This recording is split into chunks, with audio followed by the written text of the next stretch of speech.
Hi, Professor Luna. I did my project on social exchange theory, and that's the theory that states that the costs of a relationship have to be outweighed by the benefits of the relationship, or else the relationship will cease to exist. And I really try to focus in on Paul's relationship with the church and with Jesus, and my own relationship and conversion. So Paul initially was called Saul and was a huge opponent of the Christian church. He persecuted Christians.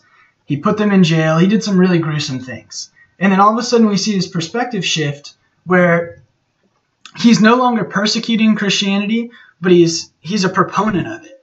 And so I started to look into his conversion story. And what was interesting to me is he had a direct revelation from Jesus Christ. And that's something that not a lot of people get to experience. But he was instantly shown that the value of his relationship with Jesus Christ was far greater than any cost that he would ever encounter. And he totally lived that out. We see in Lystra, he goes into the town and he's preaching the gospel, and the people, they reject him and they reject the gospel, and they drag him out of the city, they stone him, and they leave him there for dead. And later we see Paul with some more disciples come back into that same city and preach the gospel again and win it over for Christ. And it's just so awesome to me to see that social exchange theory played out in his life, because he really grasped the fact that his relationship with God was worth any bodily harm that he was going to experience. Any cost on earth, his relationship with God was worth it. And that's been a huge inspiration to me. My sophomore year of high school, I was making some pretty dumb decisions. I was caught up in the party scene, and my dad convinced me to go to Mexico on a mission trip. And when I was on that trip, God really just kind of revealed himself to me, and he brought me into his family, and I ended up giving my life to Christ that trip.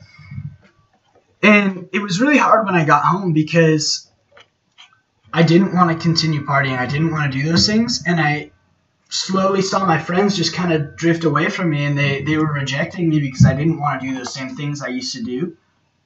And that was really hard for me. And for a while I struggled with it, and I went back and forth making those mistakes and then coming back to God. And I didn't understand that my relationship with God was worth the cost of the relationships of these so-called friends that I had here. And eventually God helped me to set boundaries and learn how to still be acquaintances with those people without really giving myself all the way to them. He provided people in my life that really built me up, and he showed me that the value of my relationship with his son was far greater than any loss of a relationship that I was going to experience. And so I want to leave you with this, because I think this is a really important topic. Psychology and science and things of that nature have to align with the Bible. And I think, especially at Jessup, it's really important that we stress the correlation between the two. They shouldn't be separated, because God created us in his image, and he created us to be able to even figure out these sciences. And so the fact that we've kind of separated them in our culture is really hard for me to understand.